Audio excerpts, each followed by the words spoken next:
Yeah ఇప్పుడు ఒక వార్త 2 రోజుల నుంచి వైరల్ అవుతుంది. అదేంటంటే ఇరాన్ ఇజ్రాయెల్ మీద క్లస్టర్ బాంబులు ప్రయోగిస్తుంది. ఇది వార్ క్రైమ్ అని ఇజ్రాయెల్ చెప్తుంది.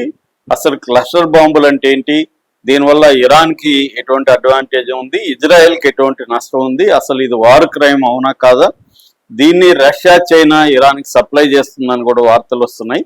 అసలు ముందు క్లస్టర్ బాంబులు అంటే ఏందనేది మనం చూసుకుందాం. యాక్చువల్ గా లాస్ట్ ఇయర్ 2025 జూన్ లో జరిగిన 12 రోజుల యుద్ధంలో కూడా క్లస్టర్ బాంబులు వేశారు. అప్పుడు కూడా నేను దీని మీద ఈ టాపిక్ మీద మాట్లాడాను. సో క్లస్టర్ బాంబులు అంటే ఏం లేదు, సింపుల్ గా మనం ఇప్పుడు ఇది ఒక బాంబు అనుకుంటే ఒక బాంబు పోయి పడుతుంది, ఒక బాంబుని వదులుతారు, ఒక మిసైలో డ్రోనో దాని ద్వారా ఒక బాంబుని డ్రాప్ చేస్తారు, ఒకటే పడుతుంది.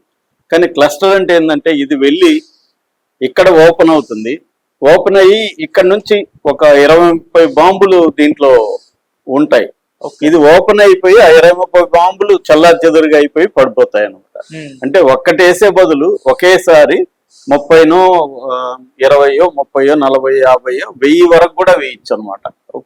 సో దీన్ని క్లస్టర్ బాంబులు అంటారు. క్లస్టర్ అంటే ఒక గ్రూప్ అనమాట. సో మామూలుగా ఇది ఎలా చేస్తారంటే ఒక మిసైల్ ని కానీ రాకెట్ ని కానీ లేకపోతే బాంబుని కానీ లాంచ్ చేస్తారు. ముందు అది స్కైలోకి వెళ్తుంది. స్కైలోకి వెళ్ళినాక ఒక అంటే స్పేస్ నుంచి అట్మాస్ఫియర్లకి వచ్చే ముందు 2-3 వేల కిలోమీటర్ల దూరంలో అది ఓపెన్ అయిపోతుంది.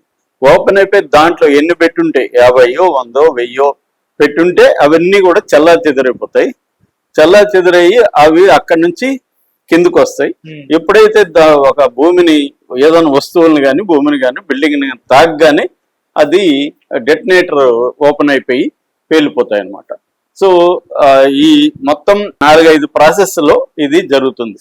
సో దీనివల్ల ఉపయోగాలు ఏంటి అనుకున్నప్పుడు లార్జ్ ఏరియాకి స్ప్రెడ్ అవుతాయి. ఇప్పుడు ఒక బాంబు వేస్తే ఒక బిల్డింగ్ మీద పడుతుంది, అది 50 అనుకో 50 బిల్డింగ్ల మీద స్ప్రెడ్ కాగలుగుతాయి. సో ఒకేసారి నీకు 50-60 బాంబులు వేసినట్టుగా లెక్క అనమాట ఒక బాంబు బదులు. ఇదేమో ఎక్కువగా ఎలాంటి చోట్ల వేస్తారంటే air fields, military bases, tank వరుసగా ట్యాంకులు ఎక్కడన్నా నిలబెట్టి ఉంటే అది ఒక ట్యాంకును కొట్టే బదులు 50 ట్యాంకులను ఒకేసారి కొట్టగలవు అనమాట. రెండోది ఎక్కువ ఇన్ఫాంట్రీ ఉన్నప్పుడు, సైన్యం ఉన్నప్పుడు, తర్వాత వెహికల్స్ ని ధ్వంసం చేయాలనుకున్నప్పుడు, రాడార్ సిస్టమ్స్ ని ధ్వంసం చేయాలనుకున్నప్పుడు, మిసైల్ లాంచర్స్ ని ధ్వంసం చేయాలనుకున్నప్పుడు క్లస్టర్ బాంబులు బాగా ఉపయోగపడతాయి. మూడవది ఇది చీప్ అనమాట క్లస్టర్ బాంబులు, ఎందుకంటే గ్రెనేడ్లను కూడా ఫిక్స్ చేసేయచ్చు. దాంట్లో గ్రెనేడ్లకి ఇట్లా కంటైనర్ ఉంటుంది, ఇట్లా ఇట్లా ఇట్లా పేర్చుకుంటూ వెళ్ళిపోతారు. ఈ గ్రెనేడ్లన్నీ విడిపోయి డిఫరెంట్ ప్లేసుల్లో పడిపోతాయి. ఇవి చీప్గా తయారు చేసుకోవచ్చు. సో అందువల్ల పెద్ద పెద్ద మిసైల్స్ బదులు ఇరాన్ ఏం చేస్తుందంటే చీప్ టెక్నాలజీని ఎఫిషియెంట్ గా ఎలా వాడాలనేది ఇరాన్ ప్లాన్ చేస్తుంది. ఇక 4వది ఏంటంటే సైకలాజికల్ వార్ఫేర్. ఇప్పుడు ఎన్నో వస్తున్నట్టు ఒక 100 పడ్డాయనుకో ఒక్కసారిగా సైకలాజికల్ గా భయపడిపోతారు జనం. ఒకటి పడేది వేరు, ఒక 100-200 ఒక్కసారిగా స్కైలో నుంచి వచ్చి పడినప్పుడు ఆ సైకలాజికల్ ఎఫెక్ట్ అనేది చాలా స్ట్రాంగ్ గా ఉంటది.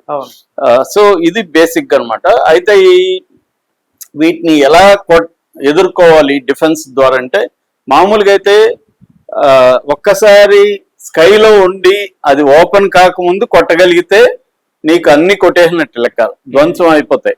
అంటే మెయిన్ కంటైనర్ ఏదైతే ఉందో దాన్ని నువ్వు కొట్టగలగాలి. ఒక్కసారి ఓపెన్ అయినాక 100 వచ్చాయనుకో 100ని నువ్వు సపరేట్ కొట్టాలి మళ్ళీ. సో డిఫెన్స్ అనేది ఎగ్జాస్ట్ అయిపోతుంది. సో కొన్ని ఇజ్రాయెల్ దగ్గర 3 రకాల డిఫెన్స్ సిస్టమ్స్ ఉన్నాయి. ఒకటి ఐరన్ డోమ్, 2 డేవిడ్ స్లింగ్, 3 ఏరో 3. ఈ 3 ఉన్నాయి. ఈ ఐరన్ డోమ్ వీటిని కొట్టలేదు, ఎందుకంటే దాని రేంజ్ తక్కువ. దాని రేంజ్ వచ్చి షార్ట్ రేంజ్ అనమాట, 70 కిలోమీటర్లు మాత్రమే ఉంటుంది. ఇది 5000 కిలోమీటర్ల వరకు కూడా వెళ్తాయి అనమాట క్లస్టర్ బాంబు ఉన్న కంటైనర్స్. సో అది కష్టం. రెండోది డేవిడ్ స్లింగ్, ఇది కూడా 300 కిలోమీటర్ల వరకే, ఇది కూడా కొట్టలేదు. 4వది ఏరో 3, ఇది మాత్రమే కొట్టగలదు. అంటే ఏంటి, ఇజ్రాయెల్ డిఫెన్స్ సిస్టమ్స్ 2 దీనికి పనికిరావు, ఒకటి మాత్రమే చేస్తుంది. ఈ ఒకటి